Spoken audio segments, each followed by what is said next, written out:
break. So when we come back in, that was my weekend, your weekend, beautiful weekend. We're gonna, I'll reintroduce you, Lori, and then I'm gonna defer over to Sen, and we're gonna talk about local real estate and how hyper local things are. And since Lori does Carrollwood, I picked up on. Well, and you also said though Pinellas. I do some Pinellas. I don't do a lot. Okay. So I do Carrollwood, but my bread and butter is South Tampa. Okay. Because that's where I grew up, and that's Yeah. where it is. So what I found, one of the best stats. Do you have new stuff, or we're gonna rehash some stuff? Because my thought was let me pull Pinellas this time because last week we just did Hillsborough. Yeah. But it's just I think it'd be a they're good completely comparison. different, Yeah. like county wise, like even like how you pull them, like defining Let's the areas. just and do. stuff. Let's So go back I did and my focus. Best, but Let's do the South Tampa. You can do that too if you have that Pinellas. But because Lori's in South Tampa, last week she educated me on. I do have those numbers. Yeah, though, from South I loved Tampa. your town and country versus South Yeah. Tampa, or Pinellas versus South Tampa, because it was very interesting to see how busy and up South Tampa was. Yeah. compared That's what she's to, saying, the bread and butter. and Yes. That's Right. So let's do that. You don't pass those up. Okay. And I'll defer to you, and we'll just have a chat. Go. We're good. All the best mortgage or real estate advice from Tampa Bay's top experts. It's the Business Happy Hour with Frank the Bank Cotto and Senia Kishina. Hey, Tampa Bay, welcome back to the Business Happy Hour, your number one show for all things business and entrepreneurial. We are back on the air here in the WFLA studio with an amazing guest. And listen, she's quick. She's already dogging me, and she's making fun of my glasses and my vision, and tells me she won't walk me around to get me across the street if I can't see. But that's okay. It's Lori Santarsiere. She comes from a long line of real estate agents. She might be the most successful one in the family, but there are 9. I can't imagine being at Christmas dinner with one other mortgage broker at the table. I'd want to kill him. Yeah. But you do it. I just want to make something perfectly clear. I didn't say I might be the most successful. I love it. So with that, exactly.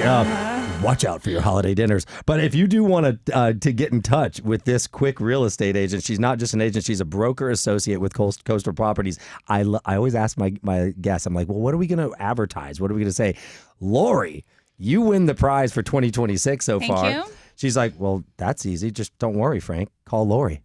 So it's don'tworrycalllori.com. And that's Lori, by the way. Don't worry, call Lori, Lori.com. And I assume that's going to get you in touch with Lori so you can talk real estate, right? Correct. I Yep. love it. I love that. That's really easy to remember. That Thank is. you. My bestie, Stacy, actually deserves credit for that. We were going through things, and she's like, "Oh, well, what's the biggest thing that your clients like worry about?" And I was like, everything, So we were just going through it. She's like, well, how do we say, like, don't worry about that, just let me handle it? She's like, oh my God, I got it. So it was very quick that we came up with it, and I was like, I like it. Did you go to GoDaddy like right there and buy it? Absolutely. Yes, you did. 100%. Okay, so that is a lesson right there for all you business people, small business, big business, whatever. Don't waste time is a great lesson, right? Start Ugly, which is a great book I read from Chris Krimitsos back in the day. It's just when you got an idea, you have to act. So that's why I asked Lori if she did that. Mm-hmm. You just buy it. You just bought it. And what did it cost you? $20? It's something like that. And then I also bought just LoriSantarsiere.com just in There you case. Because I didn't know if I wanted to switch it up. Because I'm like, don't worry, call Lori like stupid. And is it like very fourth grade? And I'm like, no, it's awesome. Like when I tell people my website, they're like, that is brilliant. You know why? Because they will remember that. Yes, exactly. Right? You will. And I had a similar story. I was with a good buddy of mine, and we were trying to think of something for my mortgage company, just easier. We have LincolnLendingGroup.com, LincolnLend.com. You'll be surprised, by the way, how many people don't spell Lincoln properly. Like Linkin and Ken. Yeah. Is that Florida education or what is that? Right. Oh, Listen, I'm educated in Florida. Don't get me wrong, but we are. We do wrestle alligators down here. we full do. disclosure. Hey, there's a reason why we have Florida Man. That's Florida Man. He's awesome. But no, so I did 813mortgage.com. Okay. Right. Using our little zip code, area code, right? 813mortgage.com. And that worked pretty well.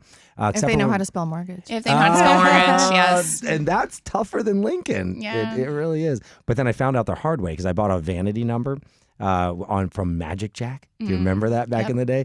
I bought 813 Mortgage as a phone number, but I didn't realize that it was one number too long. And so now with cell phones, if you dial the whole thing, it doesn't just automatically connect like the old landlines do. Oh, yeah. So I had to come up with a tagline. You drop the E, we drop the fee. Okay. So it might help them spell it too. I don't know. Maybe. I think you mentioned that when we first met at the Did I? mastermind back in January. It was this year. That's right, January. January. It was this year. So that was fun, but I love it. Don't worry, call Lori.com. And now that we know you are focusing on South Tampa, we know South Tampa, Carewood, you also go to St. Pete. Mm-hmm. Sen every week does our stats, right? Sen's with Mahara and Associates. By the way, Sen, how do they get in touch with you? What do they do? They can call me at 813-755-REAL. There you go. So that's my little one. That's 755 Okay. real. That's Don't not worry, bad. call Lori, but I mean... Is it real like an Instagram reel, or is it real like REAL for Okay. real estate. Okay. Yeah, Real Tour. Well, we at one point we were branded the Real Business Happy Hour. That was Okay. for a little while, so it worked really good with that. But I actually didn't think about that, so I guess some people could possibly, switch up The young A ones to will. the E. Yeah. I guarantee the young ones are missing that on the spelling man. test. All right, I might have to rethink that then. Spell real, REEL. No, dude. Yeah. Okay.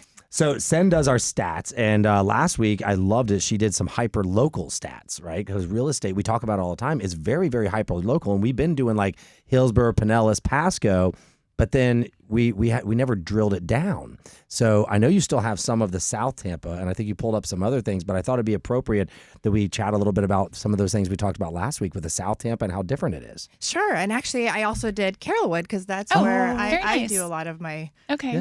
business as well. So I have both of those. Let's do it. For I'll let you. you ladies Okay. take it away, and I'll just sit here and listen and chime in. Okay. Sounds good. Let me pull up my sheet because I was still trying to do Pinellas, Hmm. but I like that you said let's just go back to Yeah. South Tampa and And while she's doing Carrollwood. that, don't forget, go to LincolnLendingGroup.com. We'll answer all your questions. You don't just have to do an application. And if you are already approved somewhere else, just send us your application. Send us your pre-approval estimate, not your letter, not your application. And we don't need an app. We'll give you a competing estimate free of charge. Yes. Okay. Commercial Oh, man. time.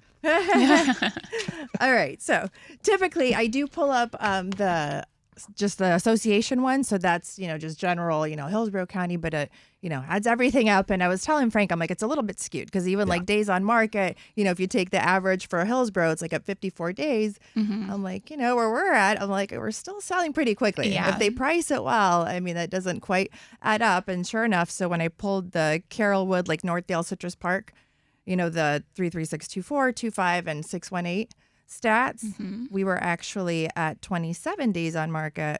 And this is for February 26th. And then I also did a comparison to last year Okay. for February. Our median sold price was $505,000. Last year was $470,000, so up by 7.5%. That makes sense. Yep. Because if you're looking at the general stats, it's only up by a little bit, and the median sale price is at $426. So, Lori, why do you think we have all this clickbait out there telling everybody that the prices are dropping so fast and you have all these issues? Well, Yeah, she's like, well, that is a back to loaded politics. question. Because yes, exactly what you said. The news is the one that's saying, "Oh, we're down, we're down, we're down." Yeah. Interest rates are through the roof, through the roof, through the roof. Interest rates are actually lower than what they were a year ago, year and a half ago. Yes, they went down lower, and then the president decided to do something that caused them to jack up overnight. Yep. But we're still lower than we were when I bought back in December of 2024. Yep. And even in December of 2024, with us paying a 7% interest rate, we still went $40,000 over for the house that we wanted. Wow. Oh, you did? Oh, yes, because we wanted to be an original Carrollwood. 24. Because our neighborhood in South Tampa got just decimated by the storms when Helene came through. And I'd been wanting to go to Carrollwood. My husband's like, no. The storm came through. He's like, all right, screw it. Let's go. All right, we're going to take a break here. When we get back, we're going to find more about Carewood because that's where I grew up. So I'm going to find out where she lives here. Stay tuned to the Business Happy Hour. We'll be back with Lori Santarsiere from Coastal Properties. So you grew up in South Tampa, but then after the storms, you're like, Yeah, okay. we went South to Tampa Carrollwood. is tough for me. I'm not going to lie. We miss it. Yeah. Like, we miss it. It was my stomping grounds for 34 years. And it's just something that's kind of hard to get. Now you're a North Tampa girl. I don't know about that. I mean, it's where my residence is, but I'm not sure Yeah. that's where my heart is. Your heart is south of Kennedy. Yeah, my heart is definitely south of Kennedy. And I had to learn all the avenues going up there because it was a lot. But yeah, the Carrollwood area is. It's not walkable though. Like that's something I do love about South Tampa. Well, there's certain parts of South Tampa that aren't walkable. What I like about the original Carrollwood neighborhood, there's sidewalks on both sides. I love all the sidewalks. Oh.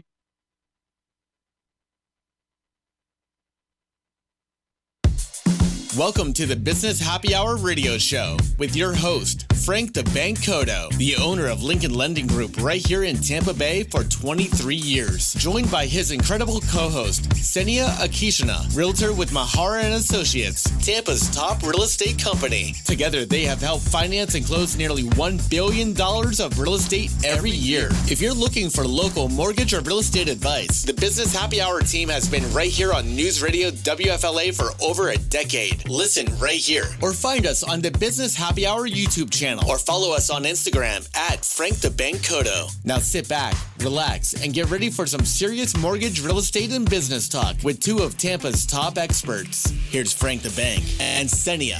All right, guys, welcome back to the Business Happy Hour. We've got a lot of those Jesuit boys watching right now. My son goes to Jesuit, and a lot of them like to tune in. So a little shout out to you guys. You guys are killing me over there.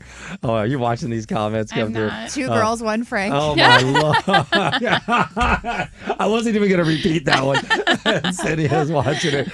My Lord. You guys go back to class. You're going to get in trouble. So do you have kids or no? I do. I have a 6-year-old daughter. Okay. All right. So you're not into the high schools yet and figuring all that out. Not personally, but I do a lot of charity work that involves the high schools. Okay. So, but personally, yes, I am still stuck in the elementary school. Yes. Yes. So hey, when it is time for high school, though, because I do think a big driving factor for South Tampa is plant. Yeah. So what are your thoughts for? My thoughts are I went to Robinson, so that's my thoughts on that. No. There's your answer right there. Yes. So no, plant's a really good high school, but honestly, I am that component of. It starts at home. It doesn't matter what high school you went to, as long as you have the parents that are going to be helping you out with your academics at home and you're keeping on top of those on your own time, then you can get accepted into colleges. Now, if you have, I went to plant and I played sports, you might have a little bit of an edge on everybody else. But if you're like, hey, I went to Robinson and I played 2 sports and my grades were still amazing and I had an after-school job and I was still able to graduate with a 4.0 GPA. Yep. It doesn't. It's the whole package. It's the whole package, and I think that's where people now property values for homes obviously kind of fall into a different category. If you're in an A-rated school, the plant district. The plant district, yes, it's the golden goose of South Tampa, if you will. But a lot of people that live in South Tampa, even if they are in plant district, they still decide to go to a private school. So it kind of washes it out, I guess. So. Yeah, I'm with you on that. So I'm going to get us back to our stats really quick here. We're having fun. So you're Carrollwood. We're talking about hyper local. Surprise or not a surprise that the numbers went up? I mean, you're living the market. Not a surprise. Where I'm at in original Carrollwood is very desirable. We have properties that don't even actually hit the market because they sell word of mouth within the neighborhood. Yeah. And we have a Facebook page and people post and they say, hey, we're going on the market. And sometimes they still hit, but they already have 6 offers waiting for them. Yeah. So, and we have a lot of people that don't leave the neighborhood. They sell their current home to go live on the lake or to just move to a bigger house within the neighborhood. And there's so many of my sister lives here, my mom lives here, my uncles are here. So that particular area I think is kind of protected from it's a recession proof, kind of like certain parts of South Tampa. When the market goes down per the media, those are the areas that they're safeguarded. Yeah. And those are the areas that when you look at the statistics, you're like, but how? And how are you guys getting over asking price and multiple offers on properties? And it's because location matters. It's the one thing you cannot change. Right. So you can change the house, you can change everything. You cannot change the location. And it's just a very desirable area. I agree. Which is why we went $40,000 over. Yeah, in 2024. Yes, sir. I went in swinging. I was I'm taking that. I was like, nobody else is getting this house. The realtor tried, we have a similar offer. I bet you do. Take it. Yeah. Take it. I dare you. Yeah. So, But we just went in swinging, and we got the house, and it was amazing. It was the best move for our daughter. We miss South Tampa terribly. Yeah. But in regards to better life and not having to evacuate for every hurricane season, Yes. we're 52 feet above sea level. Bring it. Yeah, you're right. Flood me, please. Yes, exactly. If we flood, there's a problem, and we need Noah's Ark and help you across the street with your blindness. Oh my God, she's gonna do it. She's gonna help me. I don't know. It just depends on if the zombies are here, maybe not. But I shouldn't. I was to say I shouldn't say something on the air. I was about to say we're prepared for the zombies. We're just gonna put it that way. Yes. So I do have a question for you. Yes. As far as like what you're kind of seeing in the market in different areas and how, particularly rising cost of everything, of homeowners insurance, flood insurance, property taxes, stuff like that. Like, how is that affecting your business? I mean, I think in general, my business, maybe not so much, other than just the buyers are hesitant, and honestly, I mean, just it's affordability that we need to figure out a way for it to be more affordable for buyers. So with all the talk about, the tax thing, I really hope that, something is done, which I know that's one of the questions we were going to bring up for you. Mm-hmm. Because we need help politics. for our buyers to make things more affordable. Mm-hmm. Yeah. And I don't want to say I'm in politics. I'm heavily involved in going and being present at press conferences and kind of seeing what they have to say and questioning them. And it's not just with, like county commissioners or, future governors or like even school board, like getting involved in that. Like I went to one of those last week and the audience was grilling those school board members. Like, that's good, right? I was like, hell yeah, this is where I need to be right now because I was like, these are my people.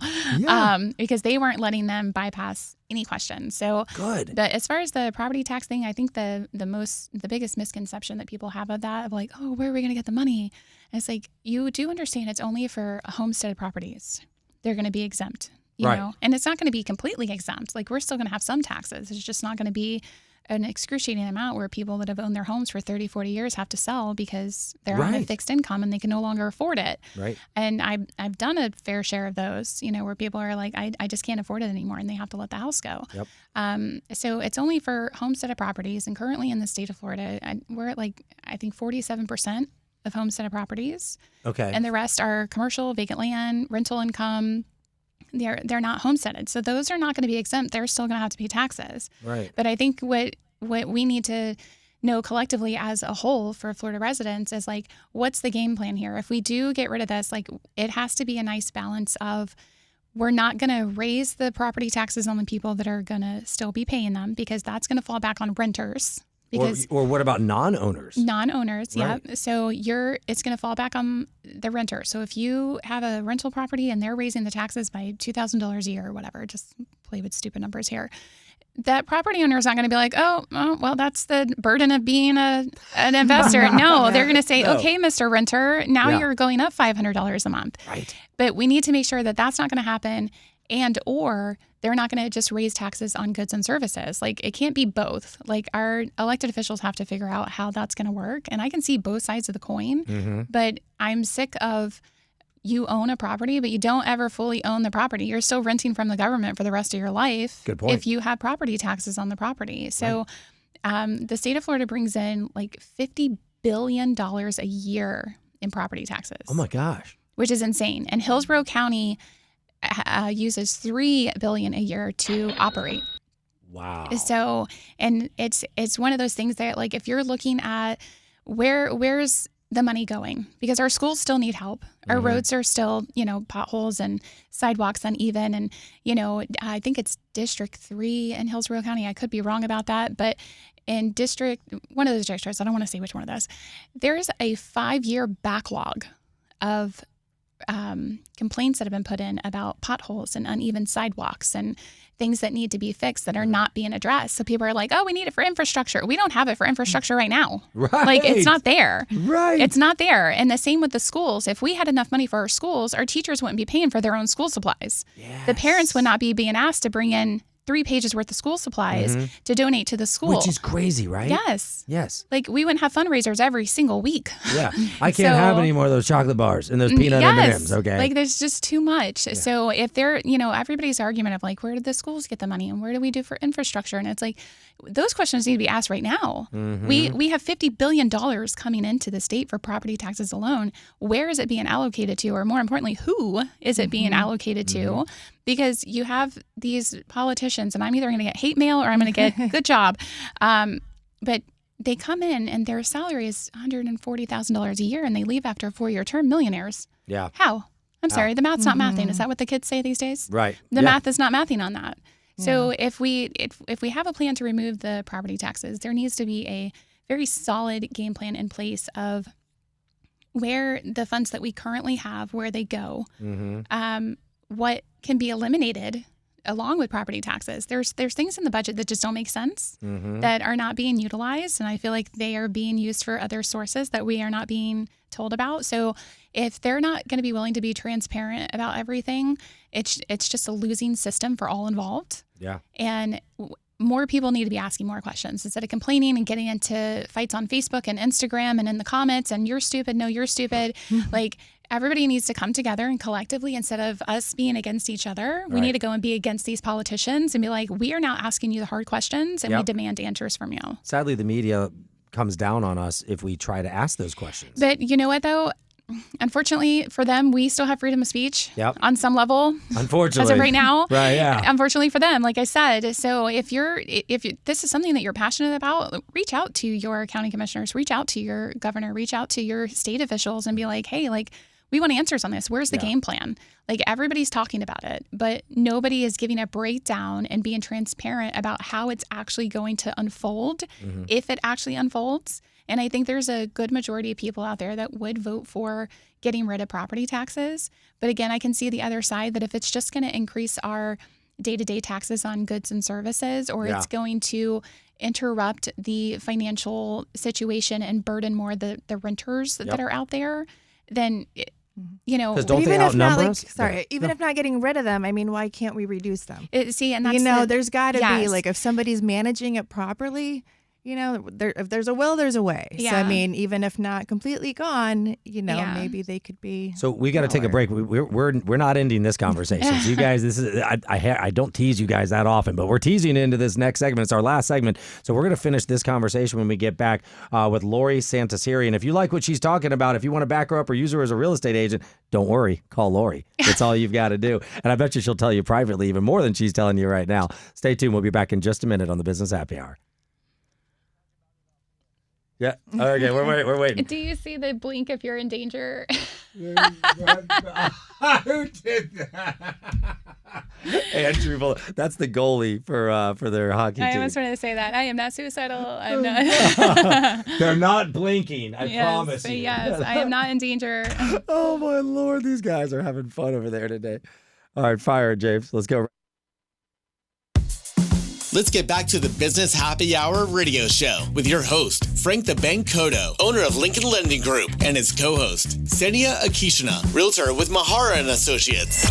All right, welcome back to the show. Sorry you guys had to listen to random commercials there for 2 minutes, but we are back, and we are having a great conversation with Lori Santarsiere, broker associate with Coastal Properties. Great company, by the way. You can find her at don'tworrycalllori.com.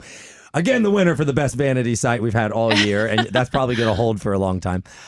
So the debate, the talk, I don't know, debate, the word, Senia and Lori are kind of going back and forth talking about this property tax thing. And Lori, she's not in politics, although Lori, I tell you, you would make a great politician. I mean, you actually pay attention. I know you don't want to give up that number one spot in the family as a real estate agent, but you could also be the first politician in the family, maybe. Maybe like if I get angry enough, maybe I'll go out there and put, get my name on the ballot and. Well, we're poking you today. We're getting you angry, but I want to just the debate. We kind of went back and forth. I want to know, what do y'all think? I mean, you're going to the meetings, you're listening. Cindy and I can give our opinions.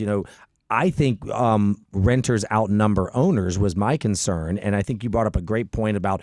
Are they going to defer tax to something else that's going to stop people from voting? What do you think is going to happen? Go for it. I don't think the renters outweigh the owners. And I say that because, like I said, we have, 47% of properties that are homesteaded right now. Oh, yeah. The other 53% are commercial buildings, vacant land, So if you take all that collectively, you probably have maybe 20% of them that are rentals. So that's where you have to kind of play with the math and play with the numbers. And I'm sure if you go into like ChatGPT or something, it'll give you a more informed answer as we're guzzling water using ChatGPT. Different story. So I do feel though that it's got to be structured, and a lot of people, if you look at the numbers of how many homesteaded properties are actually veterans. Because veterans don't pay a full tax bill. I did not know that until I got into real estate. Yep. And I sold a property that their tax bill was like $148 a year. Zero if they're disabled. Yes. So the tax bills are lower on that. So people are like, oh, it's more money out. It's more money out. Well, think about how many veteran properties there are. There's probably 5% of properties that are veteran owned. So they're not paying a high tax bill anyway. Right. So when people were like, oh, that's 47% out of our budget. No, it's not. Like, not even close. Like, if you actually look at the granular numbers and break everything down, we're not pulling 47% out of our budget. Right. And even if we are, counter that with something that doesn't need to be in the budget. Counter that with politicians that make way more money than what is on paper of what they should be making. Yeah, follow it. Yes, and actually use that money to put into the things that people are arguing about. And it's just, and that's going to help the market. That'll drive the market. We'll bring buyers back out because they're like, I'm sure that when you have a buyer and they're like, I love this property, but the property taxes are $8,000 a year. And now I'm not qualified anymore because the property taxes are $8,000 a year and my monthly payment goes up too much. Well, this all came from Sin making a comment when we were doing the stats about affordability. And that's what people are looking for. And this would really change that. Yes. Well, this would change two things. We would have affordability and we'd have accountability. So they go hand in hand, okay? And every politician that's out there, every Joe, Dick, and Harry that's out there on the internet arguing with somebody in somebody else's basement, and they're like, this is this. It's like, if you guys just take into account the person that we need to be fighting, and you grill them and you hold their feet to the fire, that accountability comes into play. Yeah. And then it is more affordable. And everybody's like, I don't want more people moving to Florida. Like, it's going to happen. And I'm a real estate agent, so it's going to happen anyway. Bring it. But when you look at the stats and you look at the amount of buyers that are out there right now, and I know you and I talked off air about the inventory, the 18 months of inventory for condos, and I freaked you out because you're like, not in single family. But the 18 months of inventory in condos, and some of that contributes to like the storms that came through, and unfortunately a lot of people were heavily affected by that. But the insurance companies are another issue. Yes, I was going to say, I'm like, other than the tax question, insurance, I mean, that's a big one. And I don't know a whole lot of how that can work where, it can be brought down. There's a lot of, there's some government officials out there that are up for, they're candidates for governor right now. And that's something that said they're going to tackle, is getting these insurance companies to not come through and just completely rob us of all of our funds to pay for this, because we do have an insurance problem, 100% have an insurance problem. My old neighbor, when the storm came through, she put in an insurance claim. She got a quote for $28,000 to fix the damage on her house after Milton came through because the neighbor's tree fell on their property. And unfortunately, that is their problem because the tree was not dead or anything. So it is the problem of the person that it fell on. And she got these quotes. She sent it out to the insurance company. She's been paying for 20 years, never made a claim, ever. They said, we'll give you $2,500. Oh, my God. And then the next year, they raised it by $800 a year. So she got $1,300 for her $28,000 in damages. Like, I don't understand how and it that's should be okay. legal. That should not, so we do have some politicians out there that are trying to fight for that. But again, there's no game plan set in place. Right now, it's just smoke and mirrors. And this is what I'm going to say. And hopefully you'll see my name on the ballot and vote for me because I said this. But without any like real concrete game plans in place of like, how is this going to happen? What insurance companies are we kicking out? Which new ones are we bringing in? And I don't know how that whole thing works, but I feel like it would be like a lender or a realtor situation to where you're like, oh, let me give this new realtor a shot because maybe they'll do it for 2% because they're trying to get business. Maybe these new insurance companies coming in, well, we're like, I want to make a name for myself, so I'm going to give you a lower amount, and there should be a cap on how much they could raise it every year, just like there's supposed to be on the insurance companies for property taxes. Yes, that would make a lot of sense. Some sort of I have save Frank's our homes. I have Frank's vote over there. Yeah, she's got my vote. Listen, I'm going to make her really mad before she leaves so that she starts running. So we only have a minute and 20 seconds left. Oh, boy. Lori, I love you. This show has been great. We've got to have you back on we didn't get into the hyper local stats. I know, we didn't sorry. get into Yeah, I know. No. That's okay. This is better because we have not had this in-depth conversation on this. So I'm going to ask you bluntly, less than a minute left. Do you think it's going to pass or not? I know what you want it to do. Yes, I mean, I think it has the great potential, but in all honesty, I don't think it will, because I don't think a lot of people are educating themselves enough to know what it actually means for Florida residents if it does pass. Yeah. It's all going to come down to I hate to say it, the way it's advertised and the way that the commercials are, because Correct. it's going to have to be, we're going to have to help both sides. And I think you presented it better than I've ever seen anyone present it, is that the problem isn't necessarily what we're trying to fix. We need to fix the old problem before the new problem, right? And it could all work together. Lori, again, the website for Lori. Lori, say your own website. My website is don'tworrycalllori.com. That's it. Don't worry, calllori.com. So awesome. Great website. Again, broker associate with Coastal Properties. Lori, I know you know your stuff. You have a great reputation. We definitely encourage the clients to go to that website and check you out. Thank you. And we will have you back on the show if you're willing to come. Yes, thank you so much. Yeah, Thanks thank for you coming. so much. Really nice to meet you. Thank you. This is great. Yes. All right, guys. Well, have a great week. Remember, the market is hot. We can make it affordable for you, even without property tax sales. So go to LincolnLendingGroup.com or ask Lori, and she'll get you taken care of. We'll see you next week. That's a wrap.